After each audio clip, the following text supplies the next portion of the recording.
je suis choisie, l'amour même, l'amour du Père circule aux confins de la terre et dans les cœurs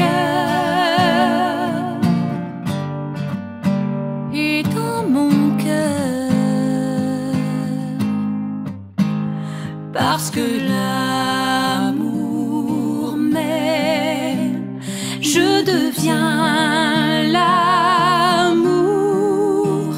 parce que l'amour même, je deviens l'amour.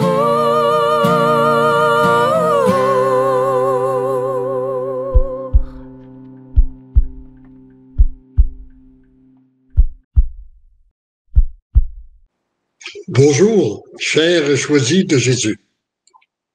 Aujourd'hui, en ce jour du 16 juin, et contrairement à mes habitudes, j'ai une demande importante à vous faire, que j'ai à faire à chacun et chacune de vous. Je vous ai déjà dit dans le passé que comme choisi de Jésus, le Seigneur avait besoin de vous pour répandre son amour, répandre sa paix, sa joie à travers le monde.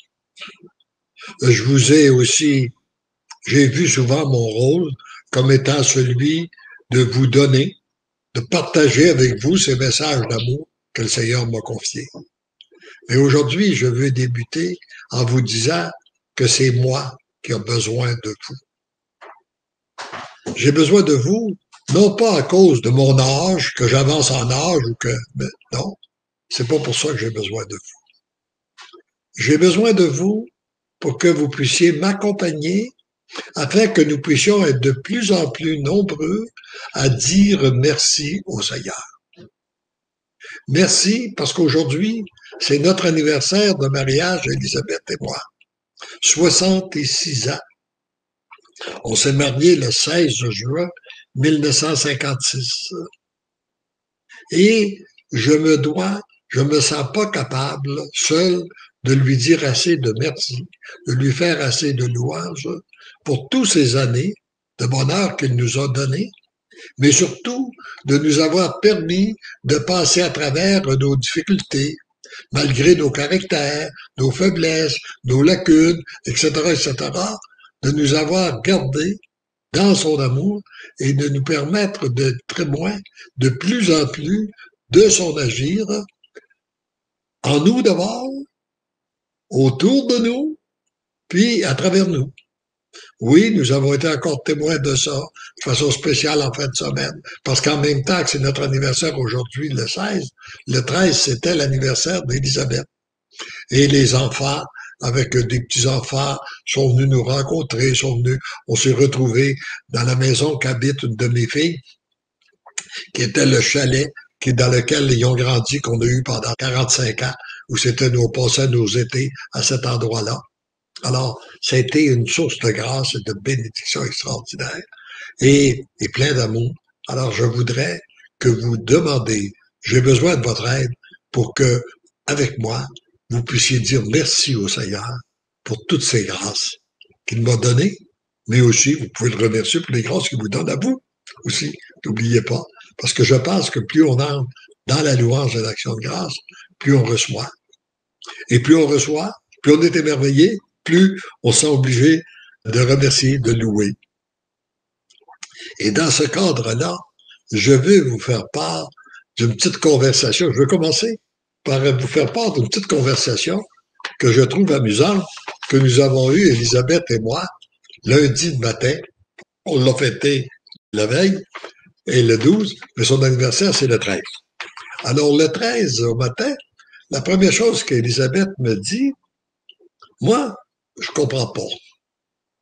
Pourquoi le Seigneur, qui avait si bien exaucé, entendu exaucer la prière de ma mère, lorsqu'elle a dit, lorsqu'elle a atteint ses 80 ans, maintenant, je suis assez vieille pour mourir. Et 2 semaines plus tard, elle était morte. Moi, et ça fait longtemps que je lui dis, à 89 ans, je serai assez vieille pour mourir. Et puis, ce matin, j'ai 90 ans. Donc, il n'a pas écouté ma prière. Je comprends pas pourquoi. Alors, moi, je lui dis, à la suite de la prière de ta mère, le Seigneur l'a regardé, puis il a dit, c'est vrai qu'elle est vieille. Son mari n'est plus là, parce qu'elle était veuve déjà depuis plusieurs années. Et elle est de moins en moins utile. Qu'elle est moins utile qu'aujourd'hui, qu'elle l'était autrefois. Alors, il l'a regardé de nouveau, puis il a dit, oui, elle a raison, elle est assez vieille pour mourir. Mais toi, le Seigneur t'a regardé, et puis, il a dit, à 89 ans, oh, elle est encore jeune. Son mari commence à vieillir. Il a de plus en plus besoin d'elle. Puis elle est très utile pour l'écoute et l'amour de ses enfants et de ses petits-enfants. De plus, c'est parce qu'elle est la joie et la paix qu'elle dégage. Elle est un modèle pour beaucoup de gens. À savoir ce que produit la foi, la prière, l'abandon et la confiance entre les mains de Dieu. B, par ses prières et ses ministères invisibles, elle va rejoindre une multitude de personnes à travers le monde.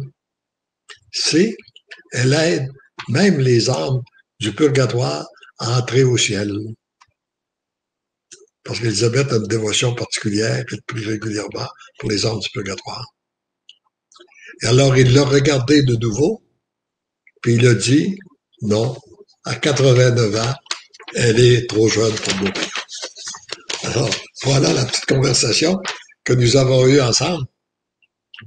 Et je rends grâce à Dieu pour ce qu'elle est là et pour la santé qu'il nous donne, le bonheur que nous avons de pouvoir vieillir ensemble et surtout de voir l'agir de Dieu qui se manifeste régulièrement en nous, autour de nous, puis à travers nous. Alors, maintenant, aujourd'hui, on va reprendre le message numéro 96 et puis on va le méditer, encore une fois, on va le méditer et tenter de l'approfondir. Parce qu'il m'apparaît d'un enseignement extraordinaire. Je pense que si on vivait pleinement seulement cet enseignement-là, ça serait suffisant pour changer notre vie, ça serait suffisant pour changer le comportement, changer la face de la terre, je dirais. En disant, voyez-vous, comme qu'il y a comme titre, les souffrances et les difficultés que tu vis avant ne sont que de courts moments de purification et de sanctification. Rappelons-nous ça, là. Hein? Que très souvent, parce qu'on vit une difficulté, la difficulté, elle ne durera pas tout le temps, là. C'est comme le jour où on vit une tempête de neige ou de pluie. Ça ne dure pas tout le temps. Ça dure, ça passe. Alors, il faut se rappeler de ça, que ce sont de courts moments, puis en même temps, ça nous permet de vivre une certaine purification et une certaine sanctification. Parce que pour jouir, pour entrer dans le monde de jubilation, il faut être, nous avons tous besoin d'être purifiés. Comme nous avons tous péché, puis que nous vivons dans un monde qui a voulu se construire sans Dieu, que nous sommes tous influencés par une série de courants de pensée qui se véhiculent dans le monde contre Dieu, contre l'Église, contre ci, contre ça. Une série de faussetés qui sont répandues comme étant des vérités à travers le monde. Eh bien, nous avons besoin de nous départir de ça. Comme j'ai eu l'occasion de le dire à maintes et maintes occasions dans mes conférences, il y a actuellement, nous savons tous que nous sommes aux prises avec un grand problème de pollution. La pollution de l'air et de l'eau. Très sérieux, qui crée de véritables problèmes. Mais il y a une autre pollution qui est beaucoup plus néfaste que la pollution de l'air et de l'eau. C'est la pollution des cœurs et des esprits. Par toutes les faussetés qui sont véhiculées, qui font qu'il y a une multitude de personnes qui sont aux prises avec le mal de l'âme. Elles sont troublées. Elles n'ont pas la paix en elles parce que elles se sont coupées de leur Dieu et c'est sans doute ce qui occasionne autant de dépression nerveuse, de troubles, de maladies de toutes sortes. Puis pour arriver souvent à découvrir, comme on l'a vu à plusieurs occasions, il y a son amour pour nous purifier. Plus on va accueillir son amour, moins on aura besoin de la souffrance.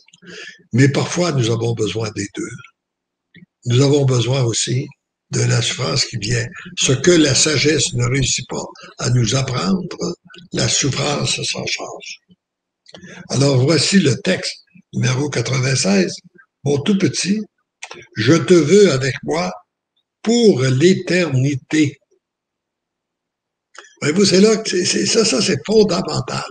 Dieu nous a créés par amour pour retourner avec lui, mais il nous veut avec lui, pas seulement que le temps que nous vivons, mais il nous veut pour l'éternité. Et ça, l'éternité, il semble que c'est long, longtemps. Alors donc, comparé à nos petites souffrances, nos petites difficultés qu'on vit, qui ne sont que de courts passages, eh bien, l'éternité, c'est long, longtemps. Alors Dieu, qui n'a pas la même, je dirais, la même horloge ou le même calendrier que nous, il nous veut avec lui, heureux, pendant toute l'éternité. Puis les souffrances et les difficultés que tu vis ne sont que de courts moments de purification et de sanctification. Ils te sont nécessaires comme la pluie est nécessaire à la plante. Alors, on aimerait bien, on aime ça, des belles journées ensoleillées. La plante est très heureuse lorsqu'elle vit le soleil, mais elle a besoin aussi des journées de pluie, parce que sinon, elle va sécher et elle va mourir. Alors donc, il y a les souffrances et les difficultés qu'on vit sont comme des moments de pluie. Mais c'est l'accueil que l'on fait ou que l'on ne fait pas qui va déterminer si la fécondité. Alors, puis là, ici, il ajoute, puis c'est sans doute ce que je veux vous dire à vous aussi, j'aime te voir accueillir ces moments de souffrance avec docilité pour les vivre et les offrir au Père. Alors donc, voyez-vous, c'est ce que le Seigneur vous demande, c'est qu'est-ce qu'il veut de vous. Accueil. Parce que d'un autre enseignement, il nous dit qu'une souffrance accueillie, c'est comme la pluie qui tombe sur de la bonne terre. Elle le rend fécond. Tandis que la souffrance non accueillie, c'est comme la pluie qui tombe sur le béton ou le roc, elle ne produit rien. Alors il aime lorsqu'on accueille ces moments de souffrance, puis on les accueille pour les offrir au Père. Souvent, on cherche à vouloir comprendre. J'ai souvent, dans le passé, je me souviens que j'ai souvent posé des pourquoi au Seigneur parce que je voulais comprendre. Mais un jour, j'ai compris, j'ai accueilli que je n'avais pas à comprendre.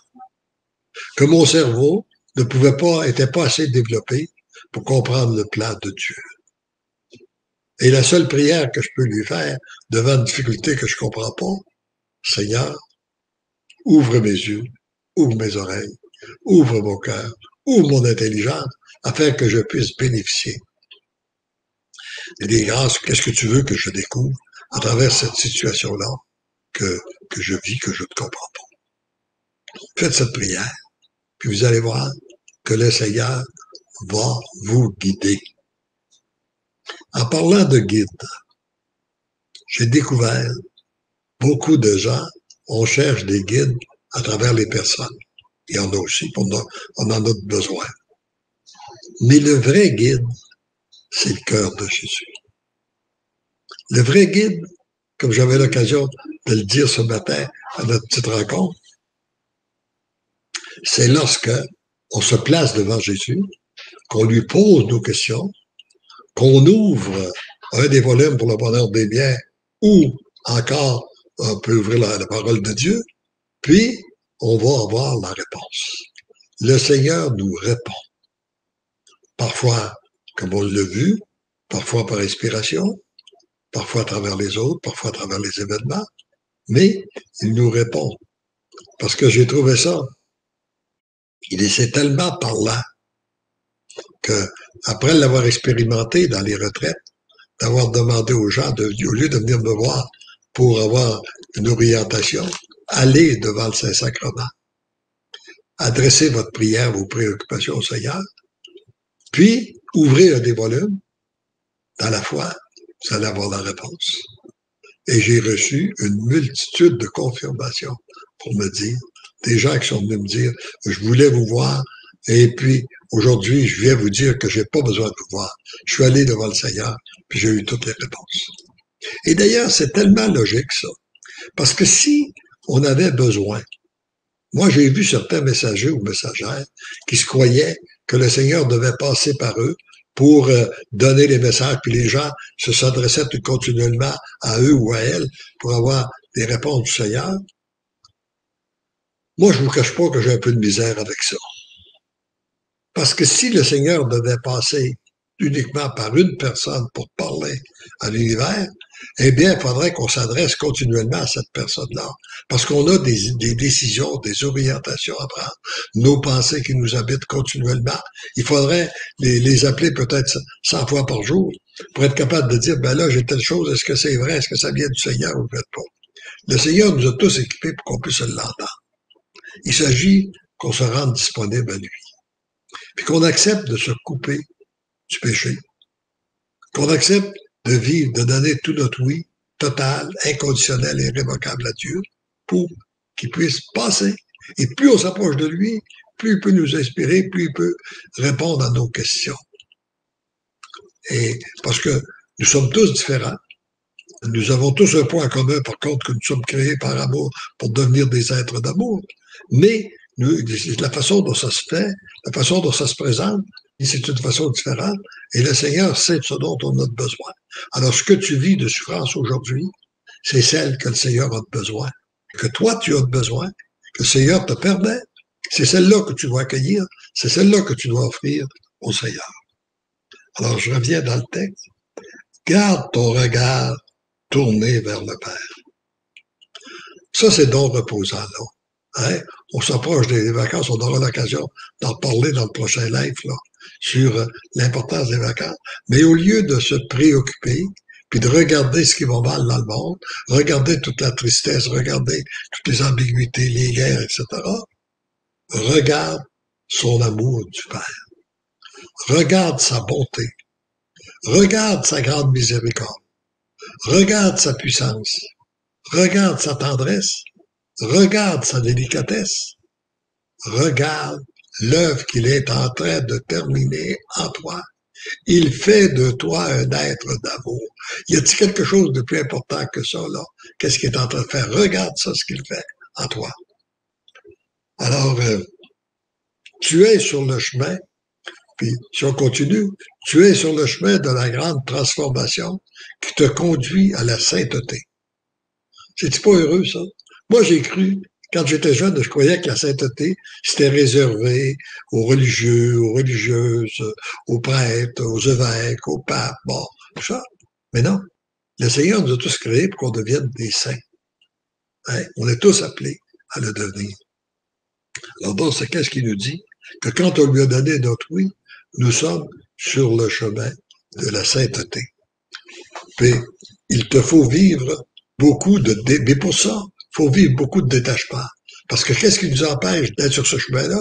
C'est toutes les attaches qu'on s'est fait. Attaches à notre réputation, attaches à notre image, notre orgueil, notre vanité, nos biens matériels, etc., notre savoir, etc.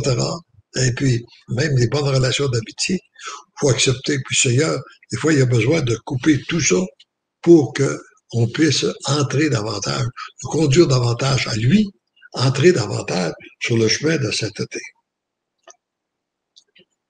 À chaque fois que le Père, de son doigt de créateur, coupe une attache, toi, tu vis une tristesse. Parce qu'à cause de nos attachements, là, hein, ça nous fait mal.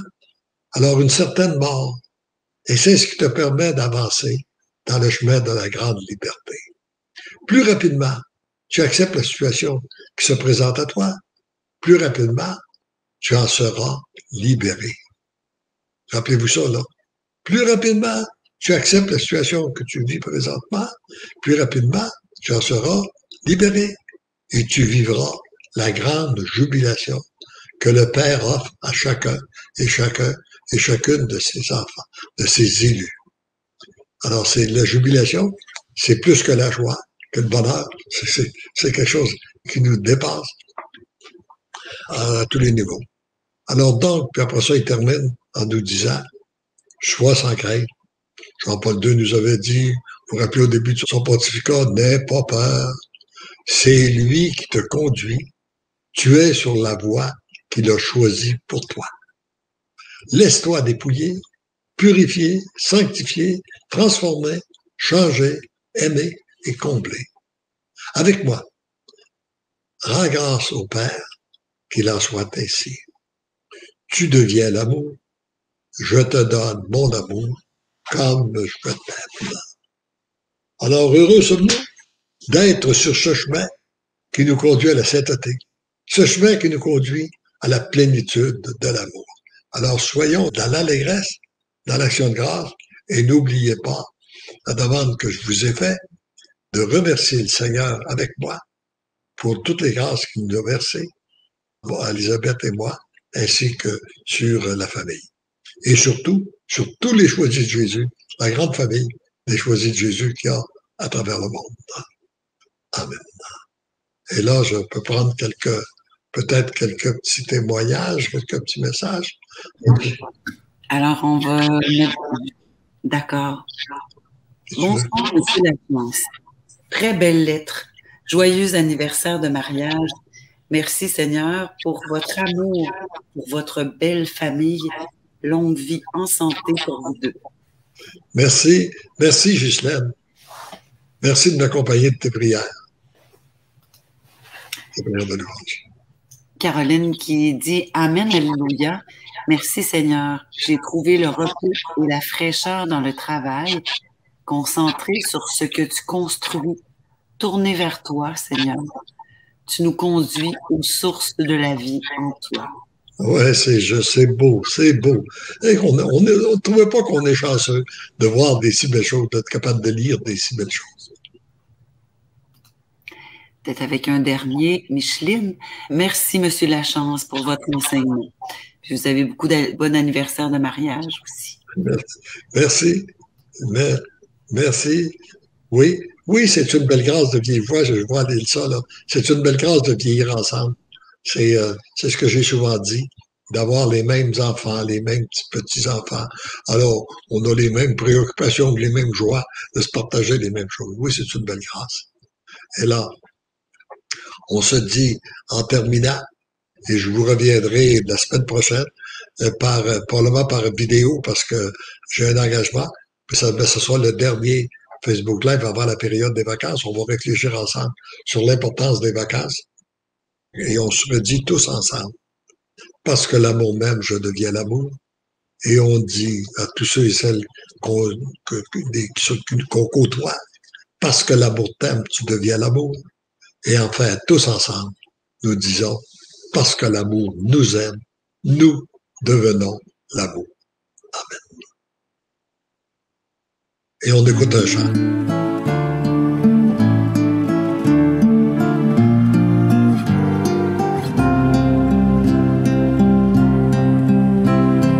La seule chose que je te demande, c'est d'accueillir mon amour. La seule chose que je te demande, c'est d'accueillir mon amour. Accueille-moi, donne tes oui aujourd'hui. Ainsi l'amour te changera et tu deviendras l'amour. La seule chose que je te demande, c'est d'accueillir mon amour. La seule chose que je te demande, c'est d'accueillir mon amour. Accueille-toi comme un ami comme un ami aujourd'hui. Tu es mon bien, mon tout petit, tendrement je t'ai choisi. La seule chose que je te demande, c'est d'accueillir mon amour. La seule chose que je te demande, c'est d'accueillir mon amour. Reste tout près du cœur de Dieu aujourd'hui. Tu trouveras la liberté en vivant sa volonté. La seule chose que je te demande, c'est d'accueillir mon amour. La seule chose que je te demande, c'est d'accueillir mon amour. Heureux es-tu d'être choisi aujourd'hui, pour que le règne de l'amour s'étende à l'humanité. La seule chose que je te demande, c'est d'accueillir mon amour. La seule chose que je te demande, c'est d'accueillir mon amour.